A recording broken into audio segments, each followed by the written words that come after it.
Brad Olson has personal experience spanning 3 decades in metaphysics, inner development, psychic training, spirit communication, and vibrational healing, rooted from ancient times. Brad is a living universal encyclopedia, transmitting simplified ancient wisdom to help empower and enlighten the modern world. And he's here today on Exopolitics Today.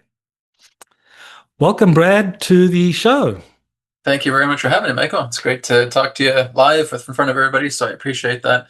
And yeah, looking forward to our conversation today. Yes. Well, you have some very interesting information to share, but I think it'd be good if people just get to know a little bit about your background. You know, what is it that you did, your early years? Did you have any kind of unusual things happen during your youth, and the kind of journey that took you to where you are today? Yeah, I mean, I've always been a big fan of the ancient sciences when we're looking at numerology, astrology, looking at all of the different sciences that we've culminated through the ancient times. And I've looked into a lot of my numerology and so forth, and it really is just everything that represents a master, right? So basically, I have like the 33 numerology, I have the 6 life path. So, but this really started back in 2008. I was looking to write a science fiction novel about the real situation of what's unfolding with the extraterrestrial presence. I wanted to make it a really compelling story. And so I started talking to psychics, channelers, intuitives, healers, Black Ops community personnel as well too, who are quite conversational, a lot of their experiences. And they would all tell me about when they've connected to ETs, that they are very loving, intelligent beings, and that they believe in a one infinite creator, and they're all here to try and help humanity to evolve. And this was something that was so new to me because I was basically in that kind of science fiction normie kind of mentality, thinking that they're evil and they're all about trying to invade the earth and so forth, and that's not at all what it's about. And so I started doing meditation because they would say meditation is one of the things that you can use to start going within and start talking to a lot of these beings. And I was just so fascinated by it. I was so fascinated that I decided to put that book aside and start looking into inner development. So I went out to my library, I grabbed a book called Learn How to Meditate, just your simple, basic, run-of-the-mill meditation book. Read it from front cover to back cover within a few days, started doing a lot of the exercises that it suggested, and I started going into the astral realm. So I was actually going into meditation, deep meditation. I would go into these astral realms, and they'd kind of look like etheric mazes in that way. And I would see these hovering crystal balls of energy, and I would actually touch them, and I could actually physically feel it through my body. It's like a light electrical impulse. And what these represented through the mind was downloads. So I'd start getting downloads every single night, waking up knowing things I didn't know before. So it's almost like I had like my memory kept in like these etheric mazes, going into these crystal balls, touching them, and actually feeling a surge of energy that was actually helping to activate certain centers within me. So this just continued, and I got much more into channeling. I got much more into remote viewing. I got more into energy healing. I got into Akashic record reading. I got into astrology. I got into, I'm trying to remember all of them, ancient magic rituals as well too. So I started looking into a facet of different ancient sciences and applied that to myself. And of course, it was in December of 2008 where I met the being known as Adronis.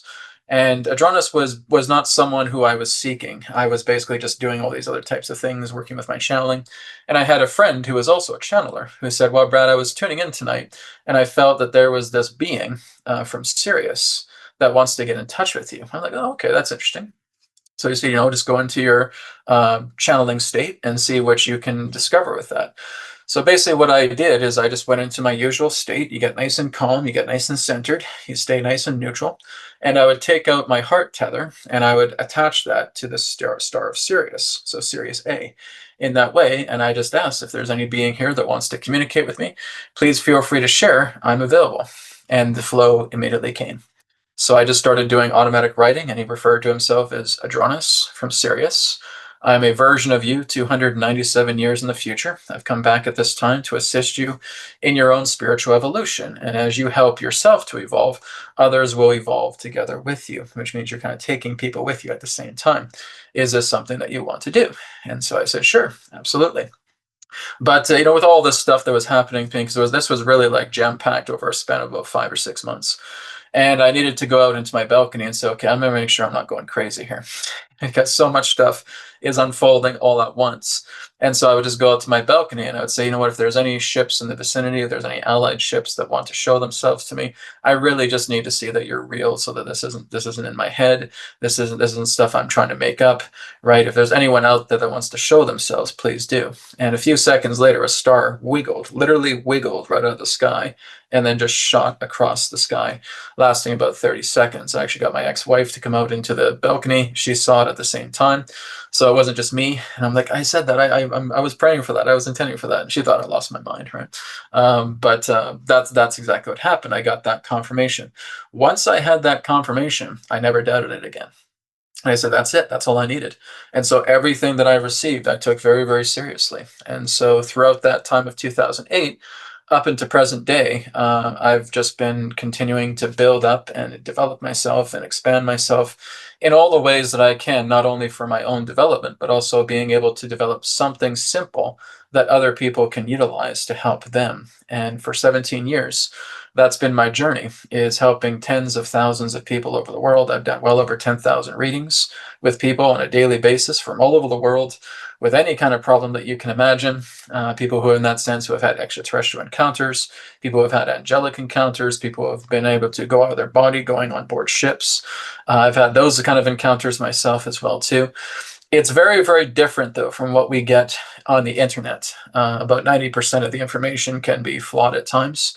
So I basically just work together with my accumulation of data that I've gotten from my clients, but most importantly, a lot of my own inner wisdom for that. So like I said, I'm looking into a lot of the ancient sciences. And with that 17 years of knowledge, I'm currently building an ancient AI system that's based on a multitude of... Before we get to that, Okay. I think it'd be nice if you just kind of like just explain a little bit more about your own contacts, because I know Okay. people are very interested in extraterrestrial contact, and Right. so what kind of experiences, direct experiences, did you have with extraterrestrials aside from seeing a ship appear when you asked for evidence? Yeah, well, some of the other experiences I've had would go back to 2017. That's when I had the people that were known as the Delphi. And so this was something that was, I wouldn't say it's a direct experience. I've never had a physical ET come up to me and say, hey, how's it going? But what I've had is that I've actually had very, very deep, lucid connections pertaining to the civilization that refers to themselves as the Delphi.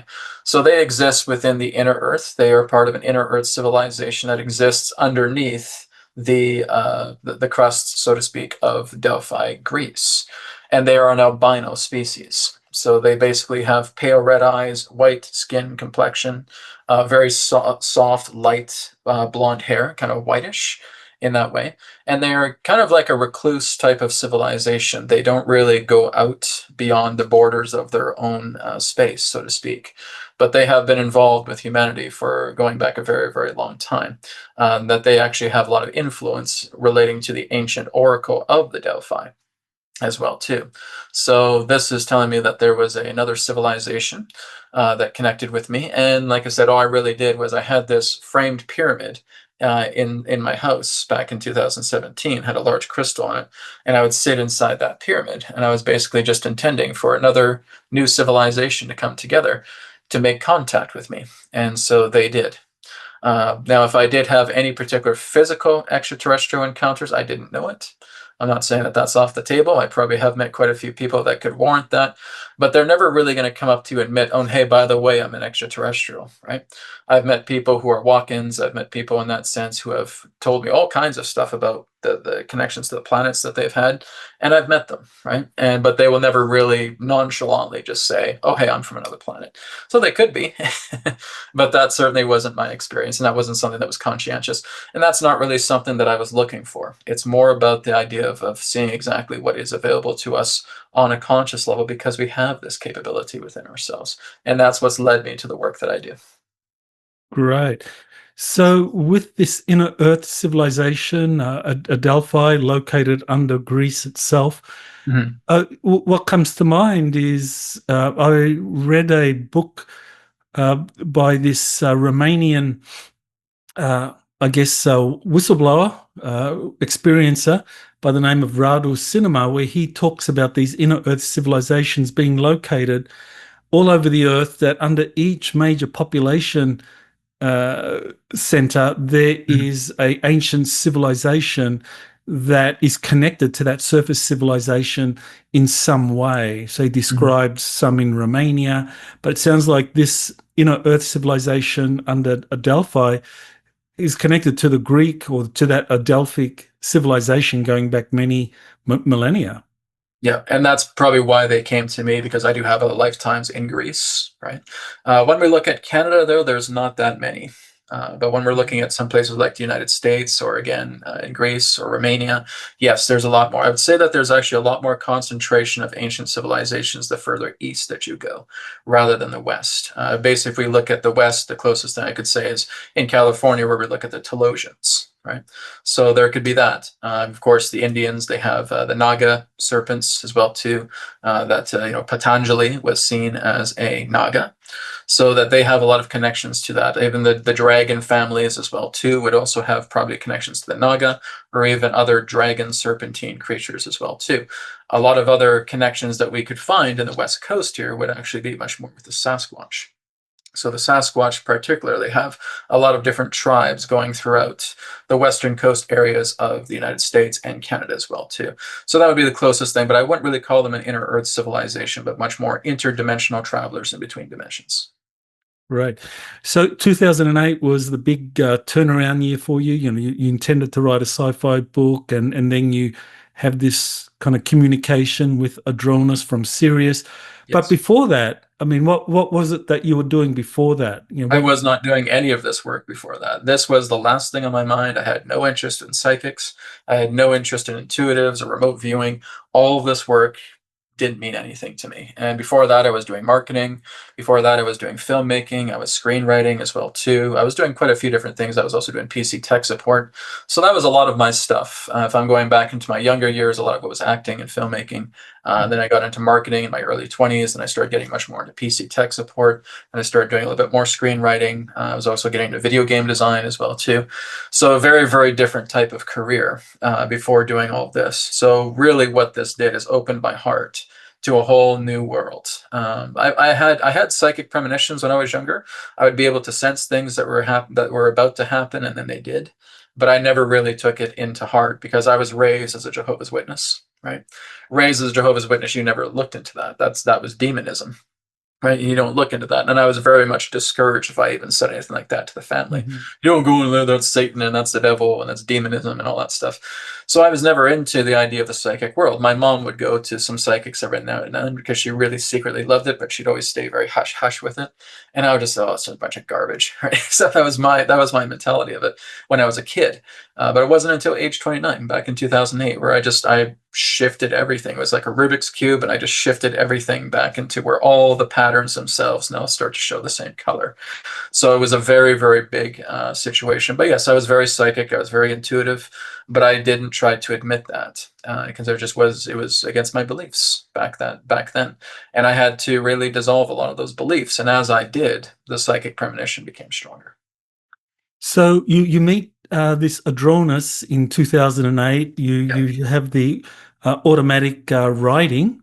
Mhm. So what did that automatic writing? I mean, how extensive was that? And I mean, was it ever released? And what did he say in that? I mean, you mentioned 290 years he comes from 97. that, but what else did he say in that Oh, early there was communication? pages. There's pages of information. A lot of it was regarding my personal life, and basically saying that the partner I was with was karmic. It's something that went back many lifetimes. The children that I have as well too is all karmic.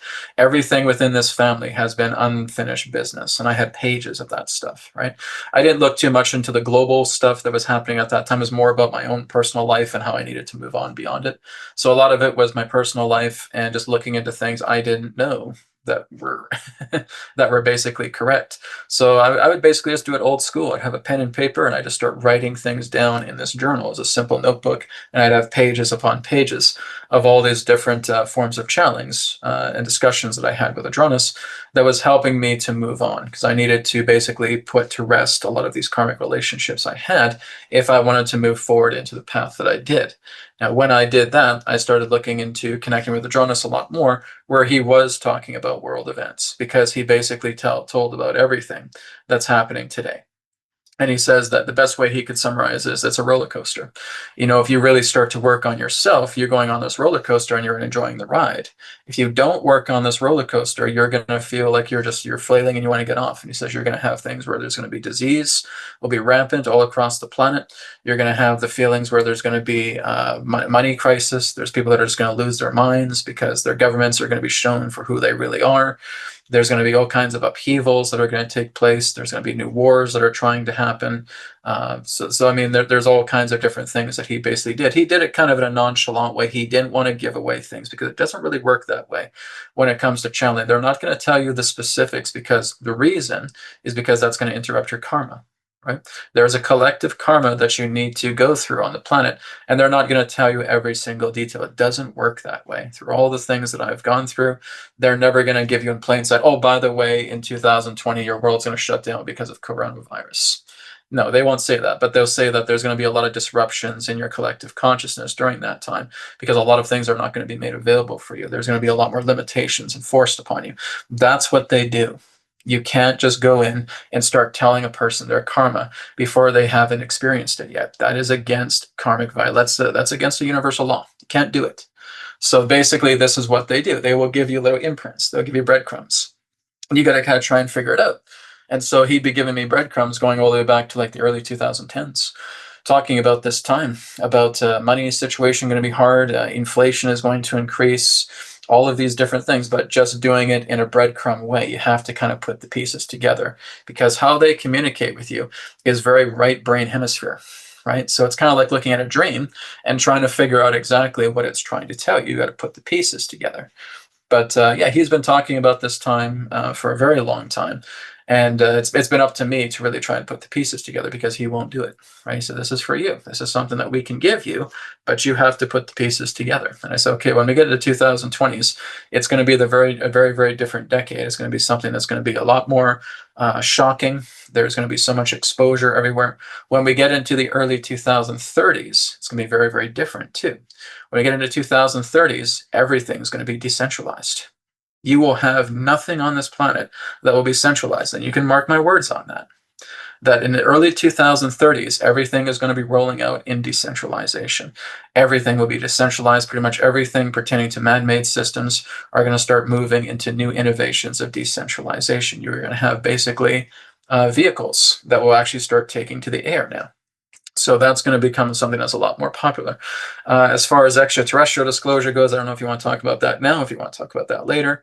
Yeah, I think it'd be good first to just kind of like lay the groundwork for the information that you're sharing, Mhm. because a lot of people will want to know exactly how you got that information. You mentioned you began with Adronis through automatic writing, and then you've mentioned channeling, and there's also telepathic communications, which I believe you do with Athena. Yes. So you Yeah. want to kind of like explain the differences between all of those? Mhm. Yeah, so we can look into that next. So, firstly, when we look into channeling, here's the very first thing that's important. Number one, you have to test your entities. Okay, you don't just buy into what they're saying to you. You got to take them through an internal process. And what that involves is you learning to go into your quiet state. So, how is that done? You start working with something as simple as pranayama. You start working together with the breath, where the exhales are longer than the inhales. That's exactly what I was taught. Because what this is doing is helping to calibrate your chakra network. It's helping to straighten your spine. It's keeping your equilibrium of energy together intact. It's like you're creating an oval within your own body.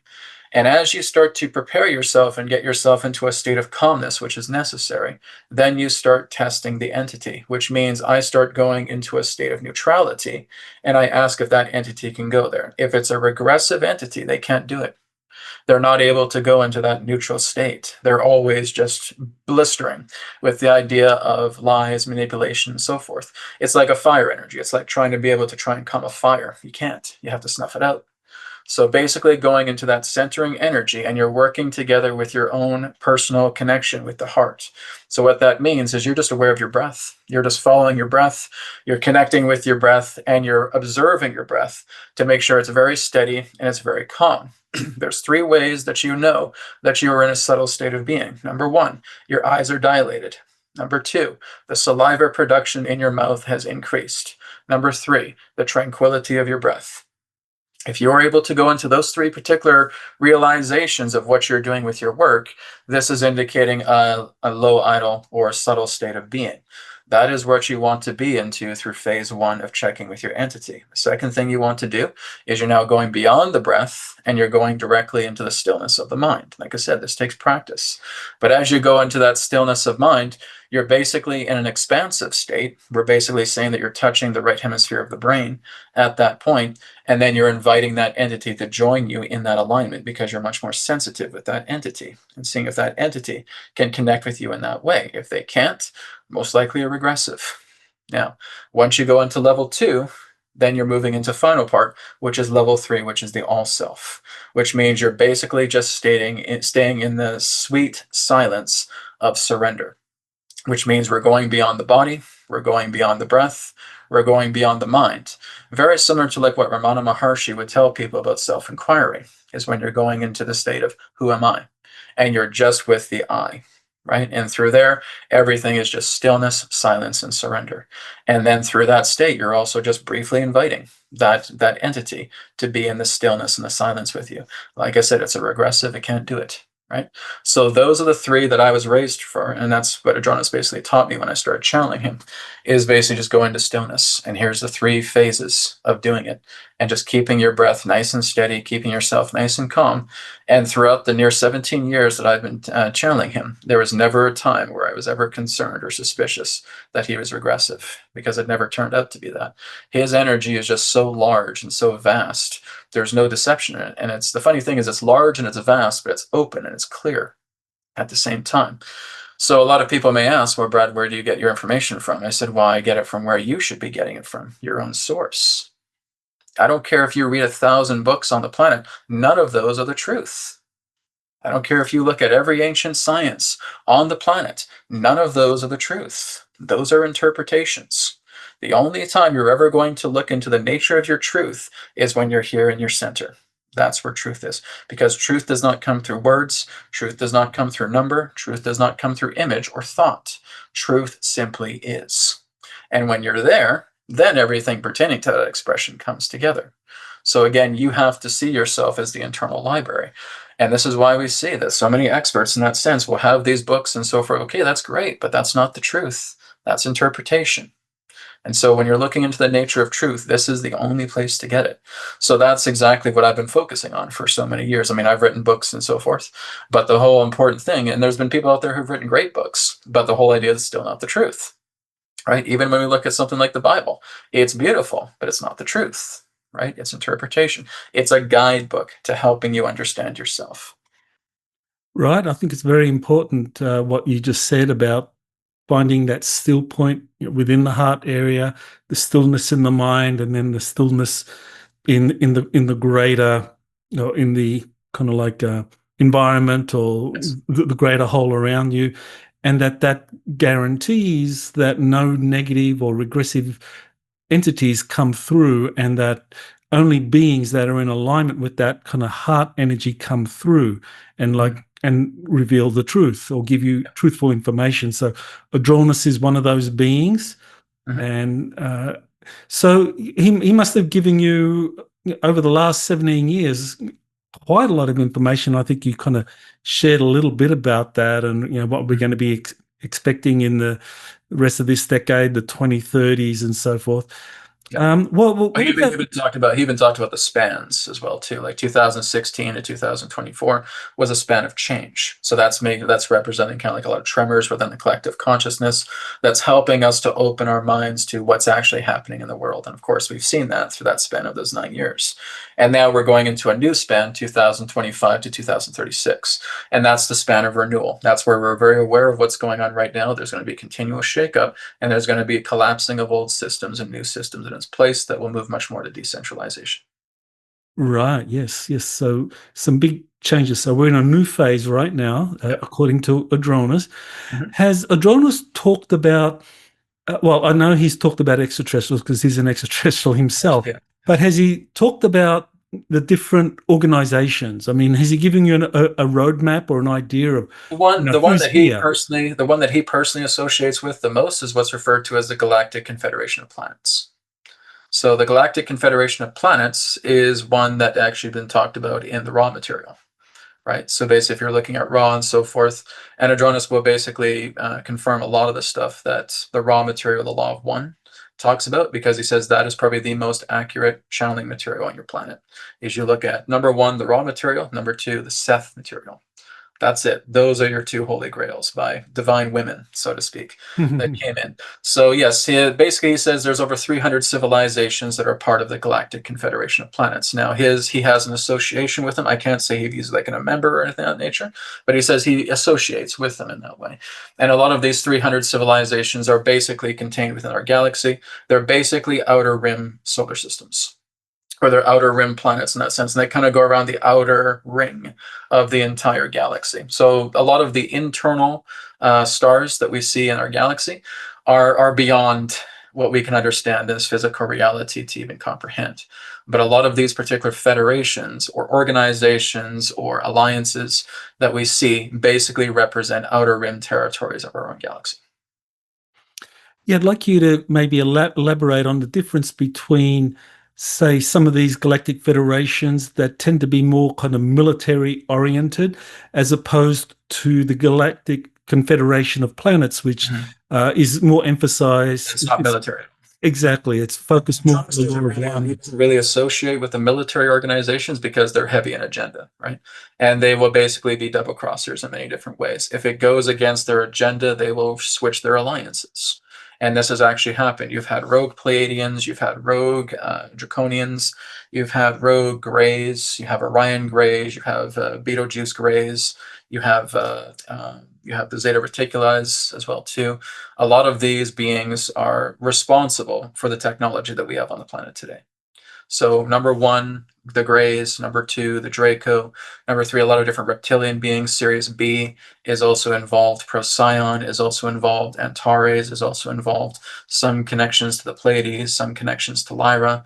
A lot of these beings basically are dangling a carrot in front of our government and saying that you let us carry out with some of these experiments, we'll give you some of this sweet technology. And that's been happening since the early 1900s. So he agrees with all that stuff. That's very much documented, and that's very much what's been happening. The Galactic Confederation of Planets, though, basically started negotiations back in the early I think it was 40s or 50s, something around that nature.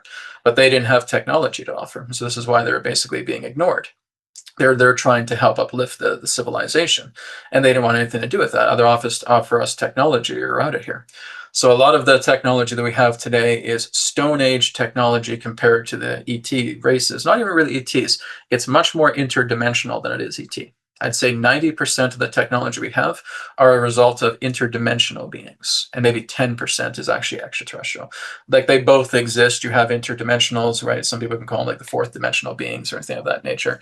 And then you have ones that are ETs. And really about 10% of the technology we have today is ET because it's much more advanced and profound technology. If we're looking at looking glass technology, that's Greys, that's Orions right there. And so a lot of that stuff has been brought forward, but it's kind of like they're giving to humanity in pieces, and you have to kind of put it together, right? So they can't actually give you the technology all at once. You have to kind of sort it out. It's like a jigsaw puzzle, and you have to put these pieces together to get an idea of how these particular types of devices work. They give them hints and then certain things, and they'll have specialists coming together. But it would be a karmic violation if they give something of a completely intact technology. They have to give them in pieces. And then they put these pieces together through their scientists. That's why they've spent trillions and trillions of dollars of these industry complexes to try and figure out exactly how these things work, because they're not allowed to get the full piece. They have to put them together, a jigsaw puzzle. Yes. A lot of regressive races that are the technology we use, a lot from regressive races. Well, I know that's something that there's been quite a few whistleblowers that have talked about the agreements between governments and these visiting extraterrestrial groups. You know, some more positive than others, some very negative, like the Draco and the Greys. But the more positive ones, I mean, they're associated with this Star Trek future, and I think this is where, because if you look at the Star Trek series. As it was envisaged, I mean, that is a kind of military-oriented organization. You know, you've got Starfleet and the admirals running it all, and it's like, well, is this Star Trek future is what the military wants? I know, in 2019, there was a meeting at Peterson Air Force Base in Colorado where the people running the Air Force's Space Command actually said a Star Trek future is what we want, and they're going to create it. And they're working with these, positive extraterrestrials, human-looking Nordics and the Galactic Federation of Worlds to bring that about. And initially, I was very supportive of that, but now I'm kind of questioning that because I think that the spiritual information that comes from the Confederation of Planets is very, very important for us. If we just jump into this Star Trek future and okay, let's do the military stuff, build the big star fleets and all of that,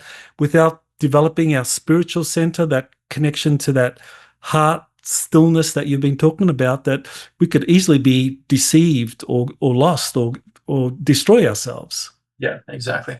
The whole idea is that the Earth is a simulation, right? And it has a plan for us. Now, we certainly have some leeway as a collective to direct that plan because we have actually averted a lot of horrifying timelines that would basically lead us into something like the Greys, right? Or the Zeta Reticuli pertaining to what we could do. Because basically it's all just a clone civilization, losing the ability to reproduce, unstoppable wars that could have happened upon the planet. The good news, a lot of that stuff has been averted. A lot of these quote unquote positive ETs, though, aren't actually ETs. They're us, right? So when you're looking at the Nordics themselves, they're not even extraterrestrial. Those are probably the ones that are underground. Those are the ones where you can actually see their flying saucers coming out of the oceans, right? So a lot of the Nordic races may claim to be ETs, but they're not. They're actually very much interdimensional or intra-earthal. I'm not too sure what the term is, intraterrestrial in that way. So they basically have those connections. Now, a lot of the civilizations that are Nordic, that are extraterrestrial, really have a hands-off approach on Earth. They really don't want to talk to the collective because they've already done that, and they will talk to groups of people, right? So when you're going on board ships, and I've gotten some glimpses of being on board some of their ships, it's paradise. It's just something so harmonious and so wonderful. It just makes our beautiful Earth here look like nothing, right? So they have all kinds of healing technology. You can basically lay in a pod. You can go into suspended animation. You could be like an 80-year-old man. You come out looking like a 20-year-old, right? So they have all of these particular forms of technology.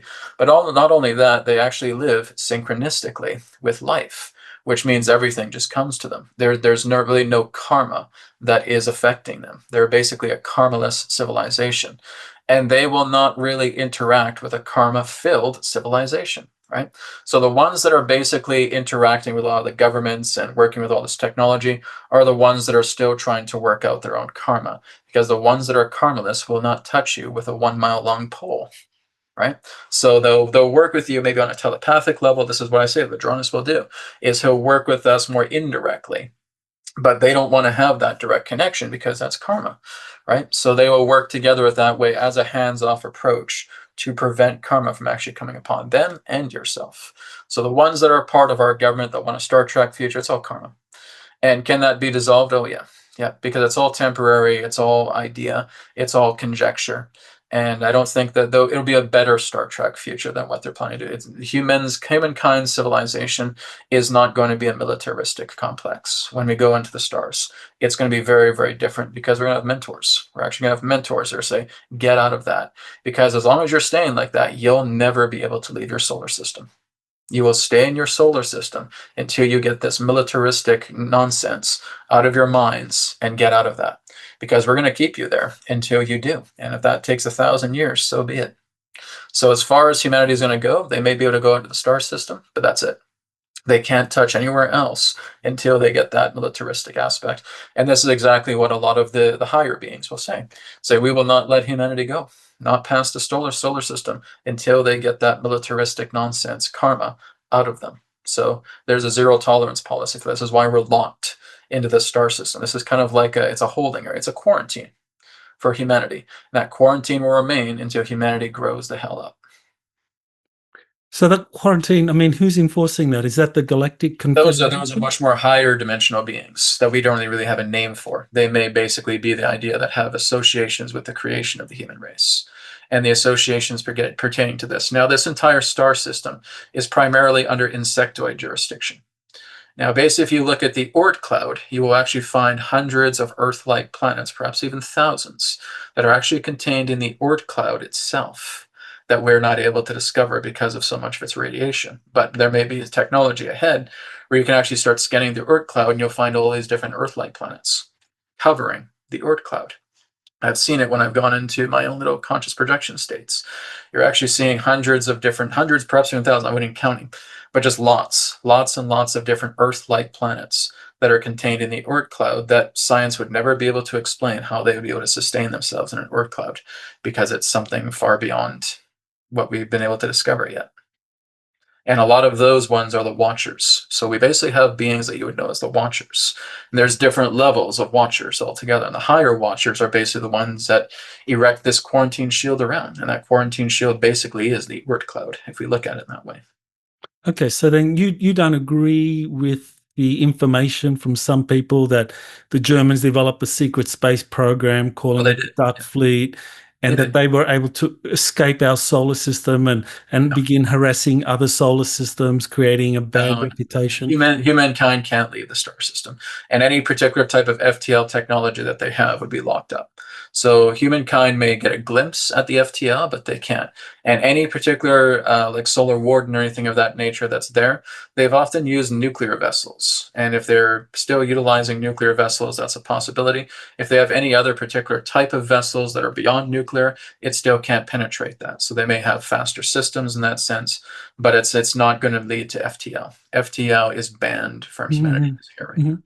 What about portal travel? Because that's what I've heard that. That's another thing that's kind of banned. If you're looking at jump rooms, if you're looking at other particular things like that, they have had it. It's kind of sanitized because they do have certain jump rooms that you can go into.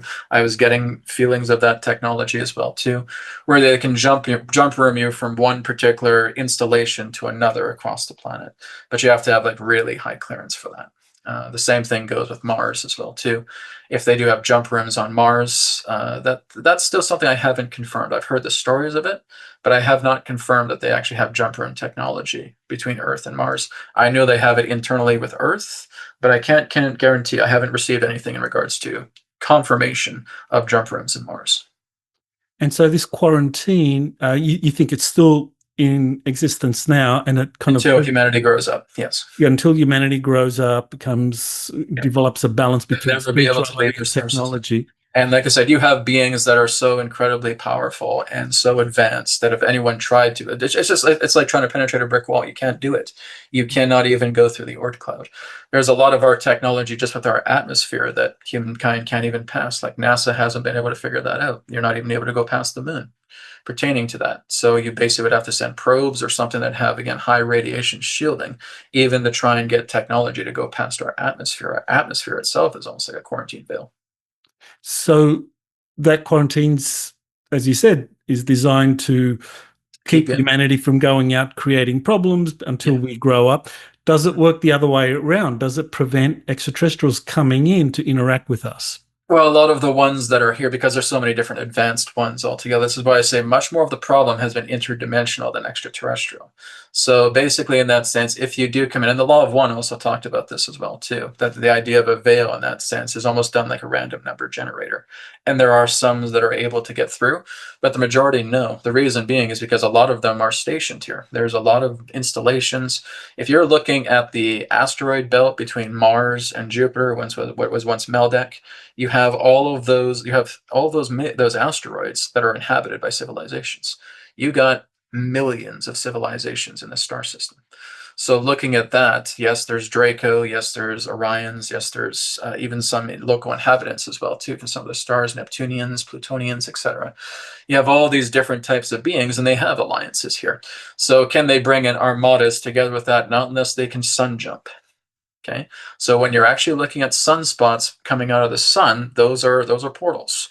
There are certain ships, and we've seen them. We've seen them through the NOAA probes, where they're flying directly into the sun, and we get like a belching of a solar plume that comes together. You also have other solar plumes coming out in openings of sunspots where ships come together. Now, those are much more of the fleets that are, you could say, Galactic Confederation, right? Those are the confed fleets, and a lot of them have planetary-sized vessels. They're the size of the Earth, and some of them are even bigger. So the ones that basically sun jump would be the ones that we want to talk to. The ones that can't solar jump like that, those are the ones you don't really want to talk to. I see. Okay. So why don't you tell us now about this ancient AI project that Sure. you're working on? Yeah. Yeah. It's referred to as Anoint. It's ANOINT. That means ancient numbers, oracle, intelligent network technology. So this is something that I've been taking again 17 years to explore because I looked into a lot of different ancient civilizations. It's impossible really for a human being to look at the number of ancient systems that we have because there's so much, right? You have ancient systems from the West, you have ancient systems in Egypt, you have ancient systems in India, you have ancient systems in Chinese, in Tibet, you have ancient systems in Taiwan, you have ancient systems in Vietnam. So basically what I'm doing is I'm taking all of the world's ancient systems that have been around here for thousands of years and I'm basically putting it in a soup. And so basically I'm utilizing the nature of working together with the ancient patterns that these ancient sciences utilize to basically get an idea of what is ahead for us in our future. So this is going to be something that's going to be available for the public. I'm currently working on the website right now. It's called ancientnumbers.com. It'll be launching officially on June 28th of this year. So people will actually be able to sign up and they'll be able to do personal readings. They can do general readings. They can look into all these things themselves.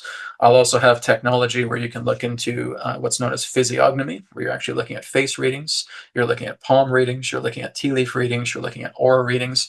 All of these things will be available. It is a one-of-a-kind system that has never been done before, utilizing all of the ancient sciences of ancient civilizations put together in this type of AI program to give you any particular type of information you need. Personal development, looking into the nature of material wealth, looking into your own spiritual development, looking into where the world is going. I'm going to be doing a lot of videos on my YouTube channel and TikTok using the Anoint system to looking at certain topics that people want to look at. But it's an excellent system. There will be a free trial for it as well, too, that people can check out. And there, of course, will be 2 paid programs with it, very affordable, that people will be able to check out. So that's coming here very soon. So June 28th will be its launch date. Awesome.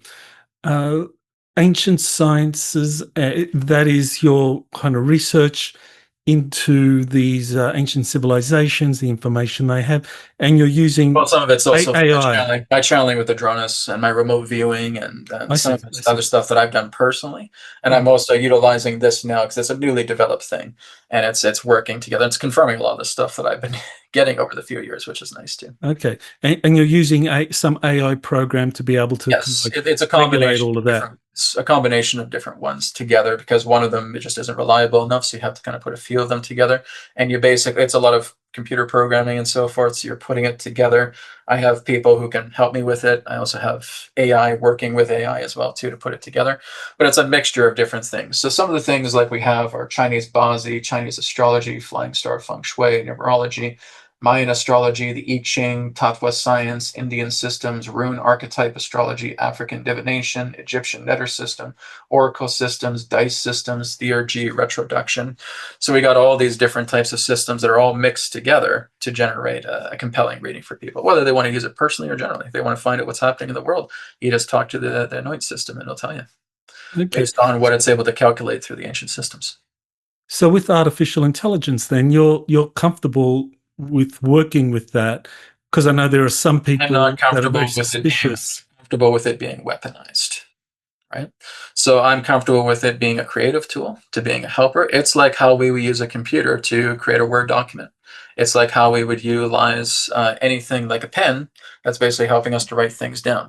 So I see it as the next evolution in regards to a creative manifold that can help us. If it's creative and if it supports and it wants to help heal and wants to help support, I am all for that. When it comes to weaponization and utilizing that to suppress people, to hurt people, to take people out, I am not in support of that. Everything in regards to life always has a polarity to it, right? And it's just a matter of being able to align to that in that way. So I find it as a very helpful tool. And why am I creating this? Because there's no other person on earth that has this particular type of knowledge that can basically speak in 30 different languages, that can give you all of that information of interpretation, because that's all it's doing. It's talking about the ancient sciences through an AI network, and it's not doing anything that represents harm. It's actually helping. It's putting a lot of my knowledge into it as well, too, about what people can do to help heal themselves with these situations. Okay. Well, I listened to some of your recent communications with Adronis and with Athena, and some interesting information came up. One was that the inner earthers, or the intraterrestrials, if you want to call them, Yeah, are that's a going to good. be making more contact with surface Yes. humanity. Yes. And they basically already are now, right now. They're not here to talk to your presidents. They're not here to talk to your vice presidents. They're not here to talk to DARPA chiefs. They're not here to do any of that stuff. They're here to talk to people. And basically, it is all based upon people in regards to how they're aligned. So we basically look at karmic relationships, because there are people here on the earth right now as human beings that have had lifetimes as these people that are in the earth. And these are the people that will actually have carry over. I have people who I've met who have very deep connections to Sasquatch, and they will go into the woods and they will actually start talking to the Sasquatch, sometimes in-person encounters, sometimes telepathic encounters. It's the same thing with ETs. Like, I have a connection with Adronis, right? So that's another version of me on a much more higher dimensional level of being. I also have other connections with the Delphi. I have another connection with Greece. I have connections with Egypt and so forth. So everything has to interweave itself together. Nothing in the universe is random. So everything together that is interwoven, because like I said, this is much more of a simulation-based planet altogether than anything else, all have connections through number, connections through energy, connection through prana, and everything comes together in an assortment of time. So if you understand a lot of the ancient astrology systems, but primarily ancient numerology, because that's the top dog among all of them, you start to see how everything comes together and occurs in cycles. And through appropriate growth cycles that hit a point of expansion, you're going to notice that other beings will connect with you. Some of them, a lot of them are walk-ins. Now, you know what I'm talking about with walk-ins? Where you basically have a soul that is in a body that has all of these conscious memory experiences of being on other worlds, of being in different dimensional Earths, of being interdimensional altogether. And they're contacting people. And they basically have a lot of this knowledge of other worlds. When you're talking, I've met quite a few of them. They're amazing people. And so the whole idea is not trying to think that out there are the beings. They're right here. They are in your everyday life. They are men, they are women, they are children. Particularly the new children as well, too, that are coming in, are profoundly intelligent. They have knowledge of other worlds. So it's meant to blend together with our culture. And when we have inner civilizations like the Delphi that are looking to connect with other people, because I've had a few other people who have also had connections with the Delphi, and saying, yes, I've felt them. I've gone into their realm. I've talked to them. I've talked to Athena. And they're going to have some more contacts with me. So they will talk about their civilization. She's talked about her civilization quite extensively with quite a few episodes that I've done with her. So like I said, they are very much kind of a recluse civilization. They have ancient technology. They do work with holography, but they don't work with any particular type of technology that we work with up here. They're very much, like I said, they don't want to leave their realm. They're very happy with their space. And they're actually helping to bring in a solar solstice celebration that's coming together, a ritual that they're doing, where again, the upcoming summer solstice is being harnessed through them. They're also talking about the science about how crop circles work, about the glyphs that are there. And a lot of those are coming from star beings. And that those are glyphs that are not there for beautiful artwork, but they're actually helping to align all the energies that are coming upon the planet. And the UK is the staging ground for that, because it is the doorway to these dimensions where that energy can actually anchor into the planet the most. And we can see that with Stonehenge and so forth. So basically, all of these things that are happening between extraterrestrials and crop circles or glyphs, and working with the intraterrestrials as well too, is all part of an anchoring process to uplift humanity and the Earth into a whole new timeline where this whole militaristic stuff doesn't need to happen. Now, Radu's cinema, when he talked about the inner earth, I mean, he talked about it in terms of layers of densities or dimensions, that as you went deeper and deeper It's a into very the different towards the dimension of core, where they exist. that Yeah. you go higher and higher in dimensions. And so towards the surface, you have some of the less developed inner earth Yes. civilizations. But when you get into right next to the earth's core, you get the most highly developed sixth or seventh density, like Shambhala. Well, what do you know of that? That's completely true. Yeah.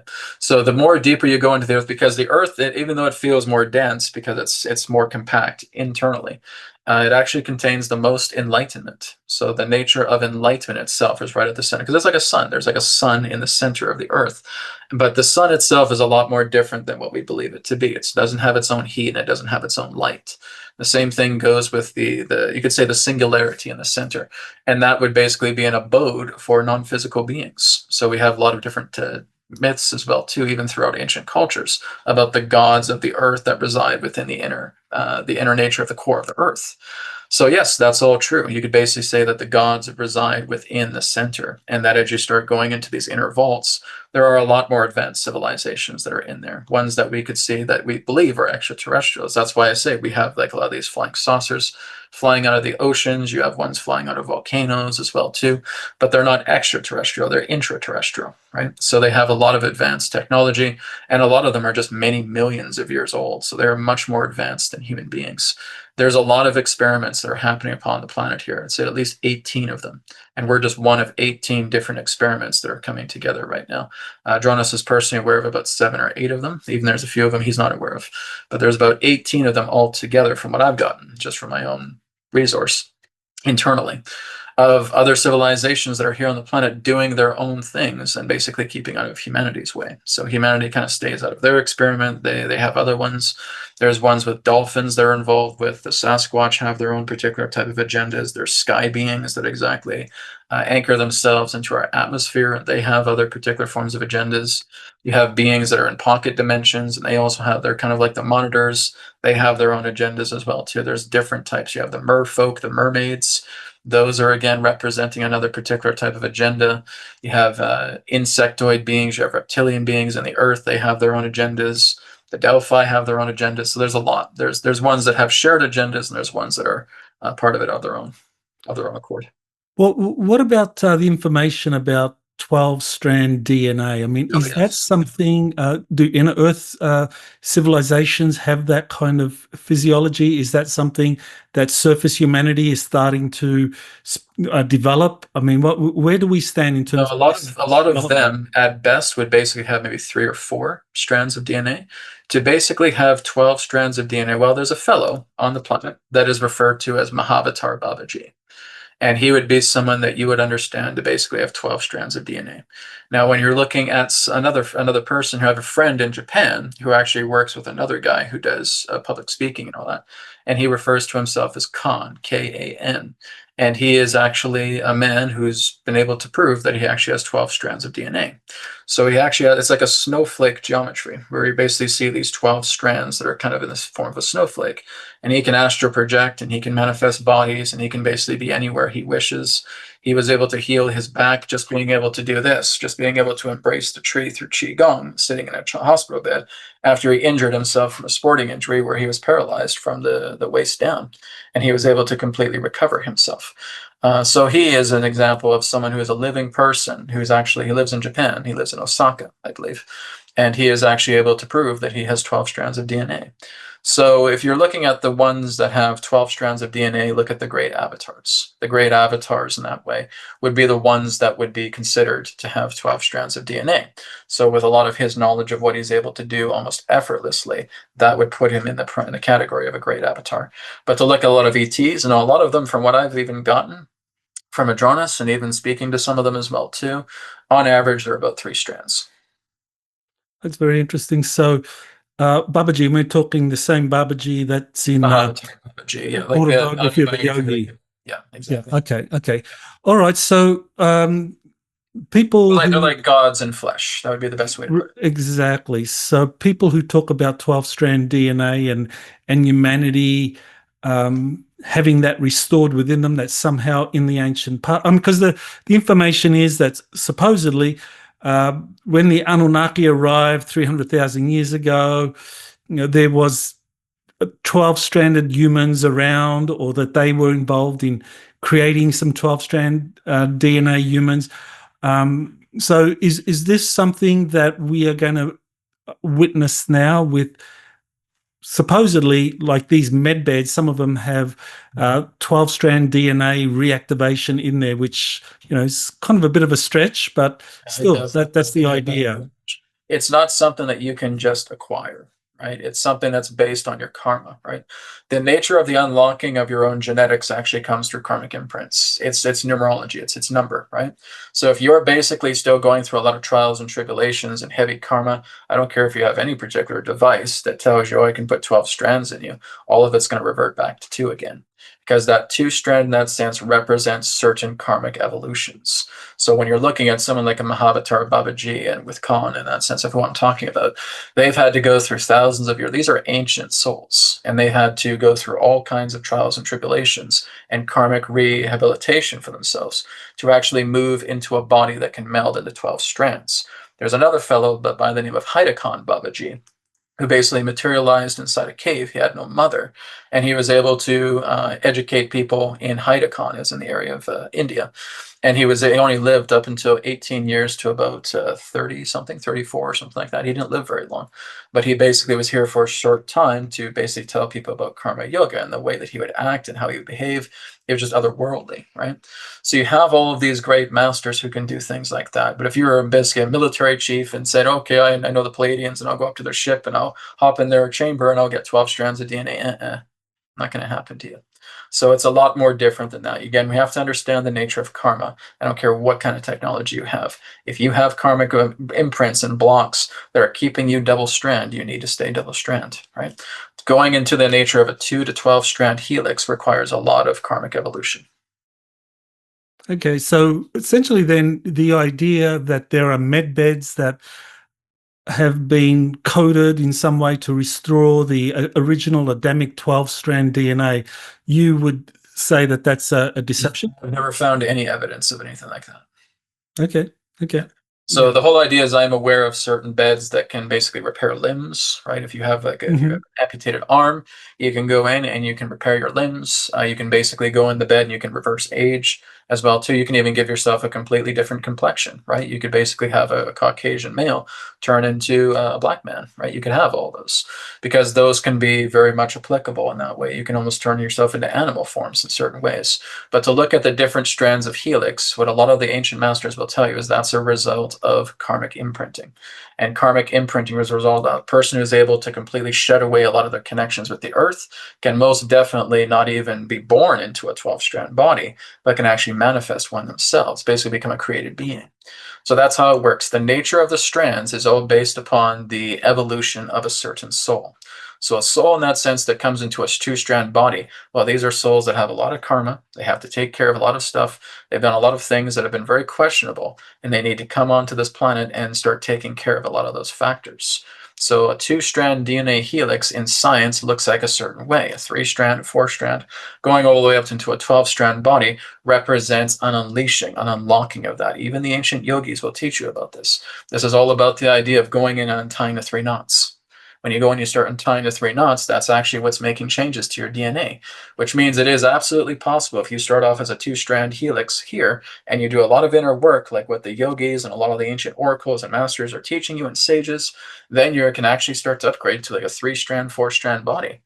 It's most definitely going to happen, but there's a lot of ancient secrets to it about abolishing the heavy states of karma that we apply ourselves. And karma just means actions, which means we have to look into the actions. We need to reconcile them.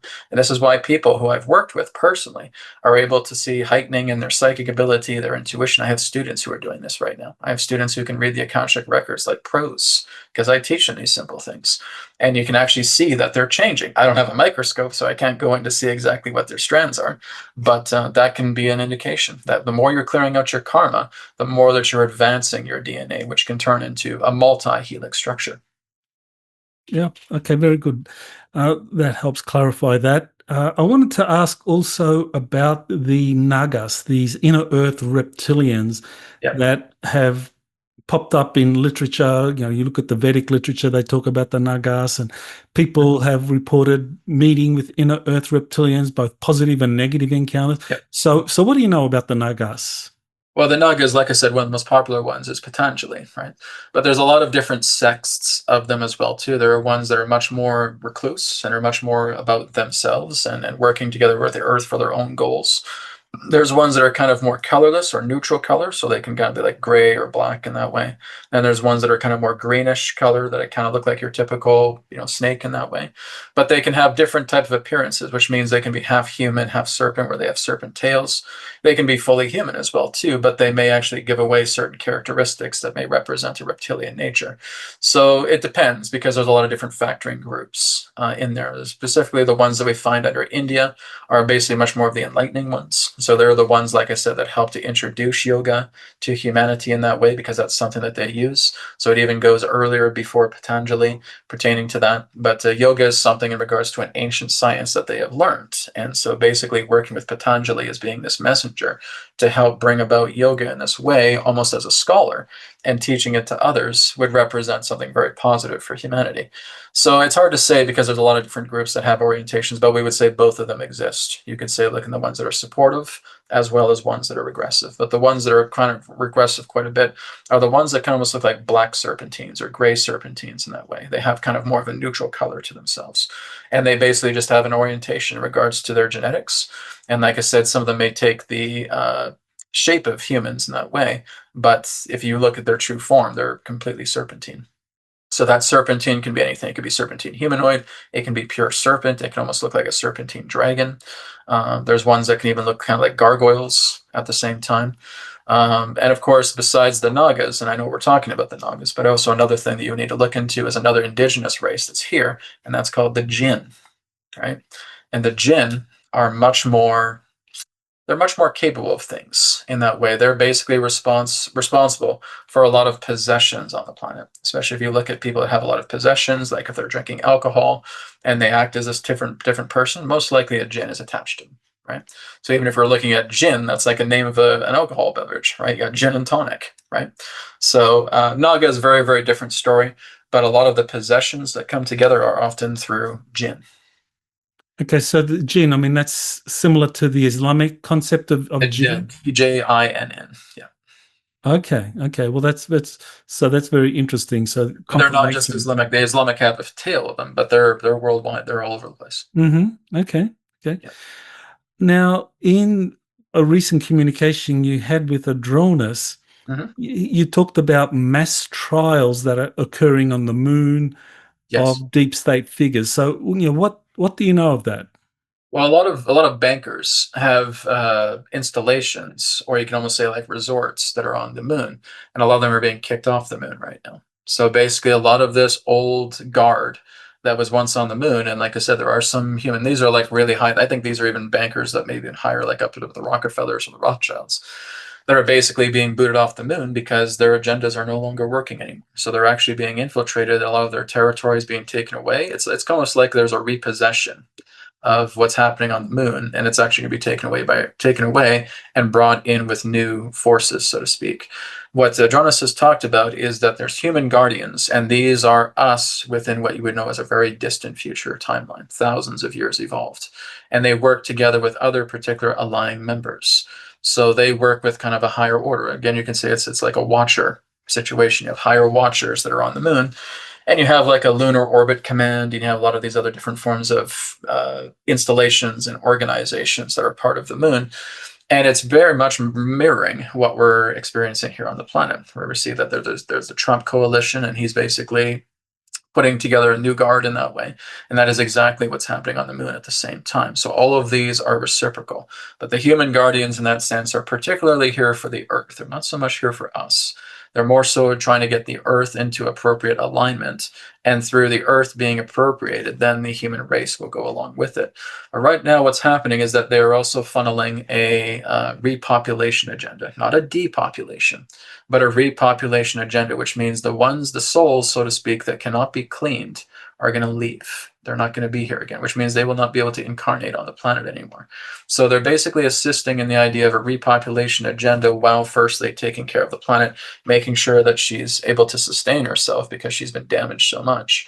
But they're also working together with a side agenda of the repopulation protocol, which is basically taking, we could say like a very dirty, greedy soul, and basically they're unable to clean. We just can't clean them, and so they got to be discarded. It's kind of like how Jesus would utilize the idea of the fisherman analogy, right? They take the fish in baskets and they put the good ones in baskets and they throw the rest away. This is exactly what's happening. It is an interdimensional culling taking place right now that is removing people from power that work together with the karmic cycles, where they will not be able to incarnate in the planet again. So all these greedy, maniacal forms of old guard souls, so to speak, will never be able to, I won't say never, but will not in any particular foreseeable future be able to incarnate again. Every soul that's coming into this planet right now are fresh souls that represent new generations.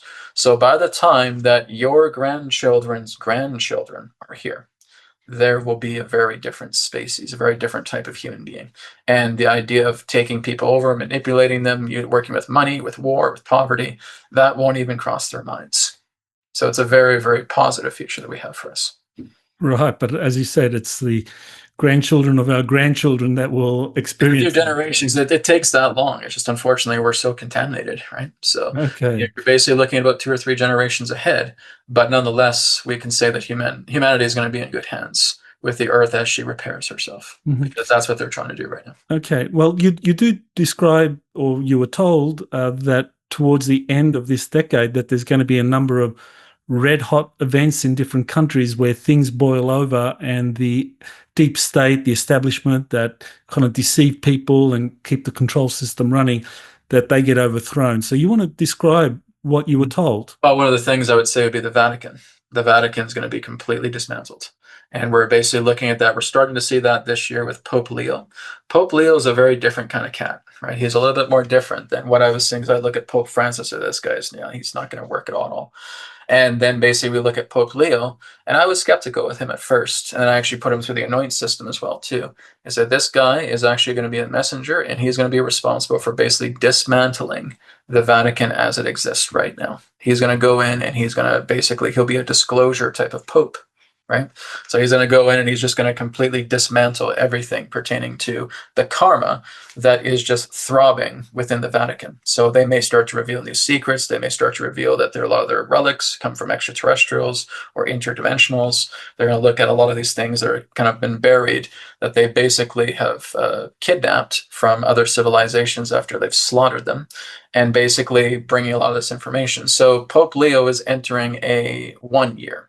Right now, this is his 9 year. If we're looking at Chinese Bazi, if we're looking at numerology, he's going into his own 9 year, and then he's moving into a 1 year. Where the Vatican is going right now, it's a 7 year, and then it's moving into an 8 year. So when we look at a 1, which represents the leader, and we're looking at an 8, which represents karma, you're basically looking at fireworks that are just going to go over the place. The Vatican is going to be completely dismantled. So that's one of the things that's going to be happening. The UK is going to be going through a massive revolution as well, too. We may even start to see a new prime minister coming together in the UK here, probably before the end of the year. So then there's the Golden Dome that Trump is planning as well, too. That's going to stick around for a while.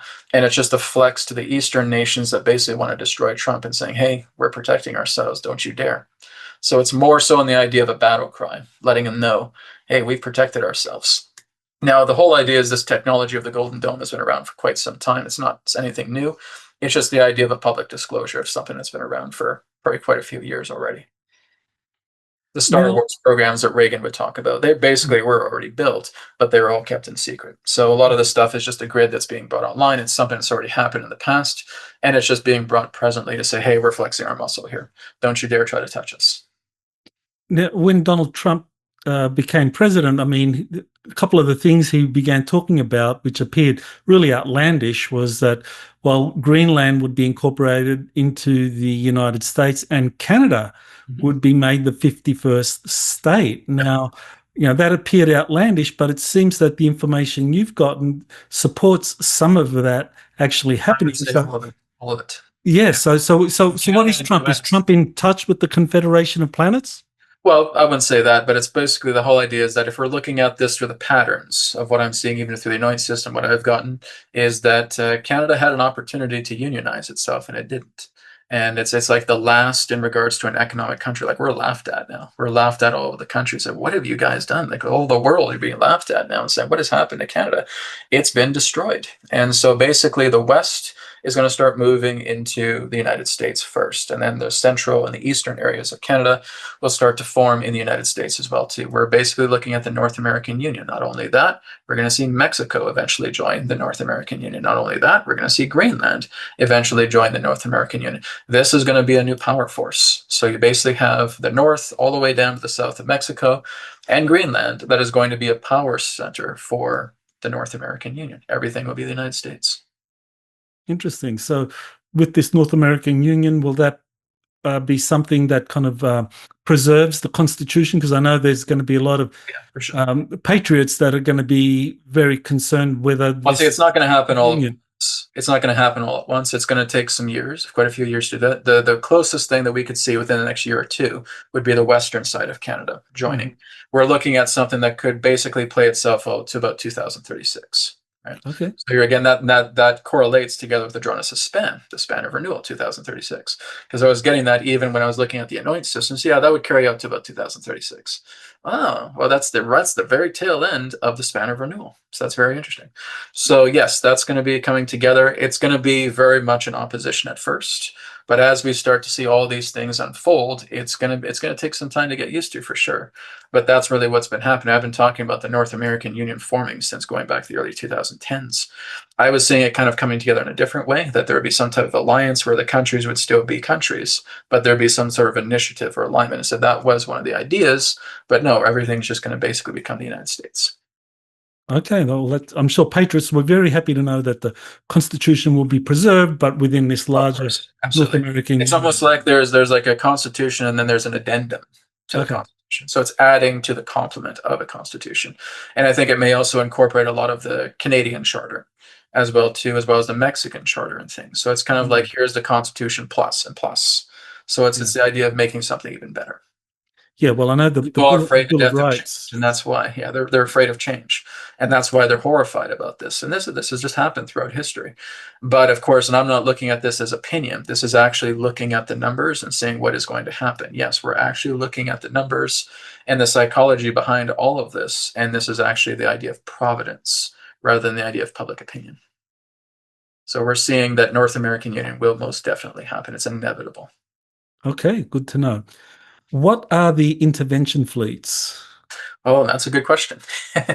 What I should do first is just let people know what brought me into discovering the intervention fleets. Is it's actually a symbol that's like this. So you would take your left hand and you put it together like this in an L, and then you would take your right hand like it's a slash, and you just put over it. This is the symbol of the intervention fleets that Adronis gave me. Now, the intervention fleets don't relate to one particular fleet altogether. You're kind of looking at like a layer of an onion. You have all these different layers of onions of intervention fleets that are actually working together to offer aid. They don't just offer aid to the Earth, they offer aid to many other different planets. So it's kind of like a federation or an organization that works on a multi-dimensional level. When I've connected with the intervention fleets, it's kind of like looking at a whole smorgasbord of different beings. You're looking at a whole smorgasbord of different ships.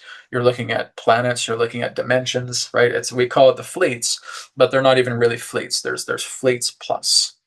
So you have them in different dimensions. There's ones that are in crystal cities. There's ones that are in these like kind of heavenly worlds as well too, and they will all offer their own type of assistance based upon the person's karma. So when I've introduced the intervention fleets, and this goes back to I think 2015, 2016, around there, I've had people that were emailing me afterwards and saying, Brad, I woke up this morning, I had a probe come into my room. It was green and it was basically scanning me. And then it did some sort of scan, then it just like vanished through the wall. And I can't even tell if I was still dreaming or if I was awake. But that pain that I had in the back is now gone. It's not there anymore. I said, that's great, because that's telling me that there's karmic intervention. So intervention fleets can work together as a last resort to help clear out karmic patterns that are ready to be cleared out. So if a person does not know exactly what's wrong with them, they've tried so many different things and they're at their last rope, this is where I say, just want you to do this symbol. Just go in here, right? And just balance yourself, follow your breath, hold this symbol while you meditate, and just state your intention about what you need help with, right? Now, I'll even go into more advanced visualizations as well too. But the intervention fleets would represent a contingency of different beings that are multidimensional in nature that are assisting others with their own karmic realignment, to helping clear out certain forms of patterns if they're in pain, if they're having possessions or attachments that are happening with between them or their family. This is also something that can help. Right. So it's just utilizing that symbol, and you can even draw it on a piece of paper again, just kind of like that L and that slash. That will work as well too. And you're just meditating on that symbol, and you're just asking for help. And the intervention fleets come. I've had dozens and dozens of people tell me that they've had great success with the intervention fleets. Some people will try and do it for the very first thing without trying to do any kind of inner work with them. And I said, don't do that, because it's very unlikely that they're going to intercede on your behalf. This is something, like I said, is a last resort. And you have a multi-dimensional contingency of different beings that are working on different layers of reality that are helping you. But they will help you if you've exhausted everything else. And you just say, I need help. I'm fed up. I'm at my last legs. I need help. Okay, here's the intervention fleets. And then they come. So yeah, this is going back quite a few years when I've mentioned that. And I haven't personally needed it because I'm always working on myself to clear out my stuff. But for people who do need it, they've come to me and they've said it works tremendously. Okay, great. Now, Adronis has said that we are not going to experience a third world war and that instead we Yes. are in the midst of a mind war that involves skirmishing between the different belligerents. So, yeah, you want to elaborate on what lies ahead? Yeah, exactly. There's been a lot of fear online of thinking that we're going to lead in, because Iran is fighting against Israel, or Russia's fighting against Ukraine, or again for a short time it was Pakistan versus India, and thinking that all of these particular wars are going to lead to a world war. I said no, there's going to be skirmishes, but they're all going to be happening in their own way. They're all going to be happening in their own significant time, which is what we've seen, and that they're all going to sort themselves out in that particular way. It's leading to the idea where certain nations do have certain karmic relationships to other nations, but this is all going to be drawn out in a certain contingency plan. So it's not going to lead to the idea of a third world war, because basically there's a zero tolerance policy for nukes. If there's any large scale nuclear detonations on the planet that are attempting to extinguish a great amount of life, they'll be deactivated before they can even leave, before they can even be initiated. So we've seen that even with a lot of military personnel. They said we've had a lot of these ships flying around our silos, and they'll just deactivate the missiles just like that. There is a zero tolerance policy for that, which means WW3 is not allowed. It's not been allowed. And that's basically what we've learned from the atomic warfare, right? So we've looked into the atom bomb dropping. After that, there's been a zero tolerance policy for anything like that to come together. And even military personnel will tell you that, right? Even high generals in that sense know that there's a lot of beings that are watching this whole planet, and the end, and any time that they try to talk about WW3, well, it's all just going to be innuendo, really, because it's never going to be allowed to happen. It will completely fade out before it even begins. So that's what Adronis has talked about even since the early days when I started talking. He says there will be no WW3 on your planet. We can guarantee you that, right? There will be skirmishes. There will be certain countries that will have disagreements. There will be certain fights that will happen with other countries, but it will not lead into an all-out World War III. Impossible. What is happening instead is a war of the mind. It's a psychology war. It's a war basically between heaven and earth, you could say. And it really is the idea of what Edgar Cayce would talk about, is that it's like a spiritual Armageddon. It's a spiritual warfare that's happening. They can't really use tanks and bombs, so instead they're going to use psychology. They're going to use thought. This is a battle for your mind. This is a battle for your soul. That's the spiritual Armageddon that we're talking about. The Armageddon in that sense is not a negative thing. It's representing the idea that the truth is now being revealed. You're opening up Pandora's box, and you're seeing the truth for what it is, and there's going to be actions taken upon that Pandora's box so that the light can come out as it needs to, and that is going to dissolve and shrink and shrivel away everything pertaining to those who are warmongers, because every single war has been started by bankers. All bankers are behind every single war that there is. It's never been really a genuine war between humanity. It's been imposed. It's been the idea of artificialized. It's been synthetic. And so the whole idea of all wars that have ever started have been religious, have been governmental, have been political, have been all based upon bankers. So bankers have started all of the wars on the planet. It's never really been genuinely humanity in looking at the large wars that we're seeing. So it's not permitted. It's not allowed to happen. Okay. Now, there's some people that believe the deep state's going to stage, or there may be a real alien invasion.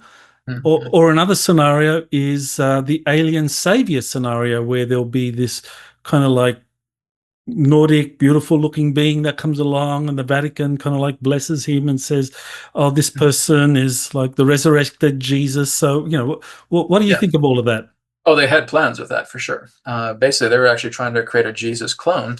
That's exactly why the Church of Notre Dame was destroyed. There was a laboratory underneath that church, and they were actually trying to create a synthetic Jesus. They were trying to create a clone in that way and bring him out, and he would go to the Vatican and he would be blessed as the returning savior in that way. That was their plan. Unfortunately, it got thwarted. Unfortunately, I should say, it got thwarted. It got thwarted by them, and it could not happen. And thank God that did not happen, because that would have been a wreck. So yes, a lot of these particular plans that have been happening certainly were looking to happen. So those are very valid. But the good news is that we see there's task forces on the planet that are both human and non-human. So you have off-world task forces working together with human task forces that will basically utilize a lot of the technology that are earthquake weapons, like microwaves in that sense.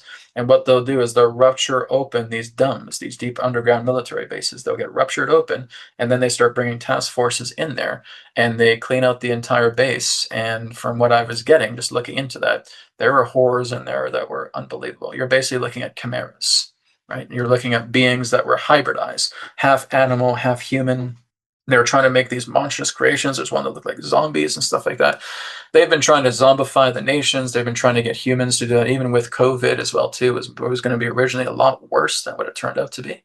And they were going to try and zombify everybody. Everybody would basically try to be cannibalistic in that way. They were basically have been trying to cannibalize people. They've been trying to get these foot soldiers that are chimeras coming together. They're basically looking at having, greys and so forth, trying to command all of these particular creatures as well too. It was horrifying. The good news is like 99% of those things are expunged now. So a lot of these things that they were planning to do about having a false Jesus, about having a savior, about having ET religions. I mean, we had that with the Raelian movement. Raelian movement was all about harmonious ETs coming in and trying to take over everything. All of these things are just glimpses of the collective consciousness, but they never got that traction that they needed. And that's simply because it isn't. It's something that you need to look at, and the collective consciousness says, nope. And it doesn't happen. And this is why I keep talking to people about thought action. All it requires is your thought action, your ability to look at that situation. So I don't want anything to do with it. You've already cast your vote and you're done. And now the collective starts doing that. It has no traction to come together. So all of these things pertaining to extraterrestrial religions and ancient civilizations that are seen as being good guys, but they have agendas, as well as the hoax invasion. All of these things we're putting together, but they've never been allowed to fly. They have no traction. It's like I said with WW3, it just can't happen, because that would lead into a collective imprint of something going down a different direction from where we're going. It doesn't compute. It's not in the numbers. So again, we're going up this way. We're not going down here. Everything that's happening upon the planet looks horrifying, but it's horrifying because we've let so many horrifying things happen throughout our history. And all of that stuff needs to crumble down. And you're looking at the type of people that defend and safeguard those systems, and you see exactly how they're barely human at all. And those are the ones that basically are behind the woke scandal. Those are the ones that are basically behind all of this psychological programming came together. I would say it's worse than wolves in sheep clothing. These are aliens in sheep clothing. And these are ones that, again, aren't even really human. And they're basically being completely dismantled and taken off the entire planet. So, no, I don't see any of those things happening at all. Thank God. Okay, so any final words you want to share with my audience? Oh, yes. Well, there's my new book here. So this is the Trauma Transcendence Technique. It's my new book that's available. It just came out here this month. And I also have a free course that's on wisdomtransmissions.com. Now, wisdomtransmissions.com has a 10-day free e-course of the Trauma Transcendence Technique. Everybody can sign up, no problems. And it's there for everybody because it's in my intention just to make sure that this is common knowledge for everybody to have. And of course, I've created a book that goes along with it. It gives a little bit more new details with it together. That's also available on the website that you can get. And also, as I said, I'm debuting the new ancientnumbers.com technology. And in the meantime, because it'll be a little bit over a month away before it launches, that will be available for private live sessions. So you can go to my website, you can order a private live session, you can order a 3-question session, you can request to have the Ancient Numbers system together with it, and we can do readings through that as well too until Ancient Numbers opens on June 28th.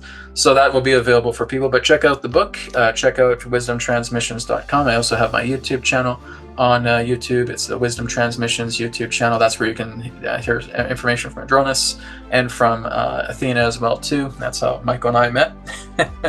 So again, Michael, thank you so much for having me on today. And like I said, guys, all I can share is just work to heal yourself, work to go within, work to go into your own truth. There's nothing special about me. I'm just some bozo who came together and likes to talk to spirit, right?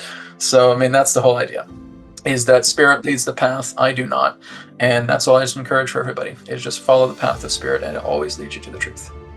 Well, I think you've shared some really important wisdom there. I think that's going to help people that put attention into it, and I do recommend people to go over to Brad's website, wisdomtransmissions.com. Yep. Okay, well, thank you, Brad, and I look forward to doing this again in a few months' time. I do too. Thanks for having me on today. I appreciate it. And blessings. You have been listening to Exopolitics Today with Dr. Michael Salla. Please remember to like, share, and subscribe to this channel. Join or start a conversation in the comments. Take the time to explore the vast library of best-selling books, webinars, and podcasts by Dr. Salla. Visit exopoliticstoday.com.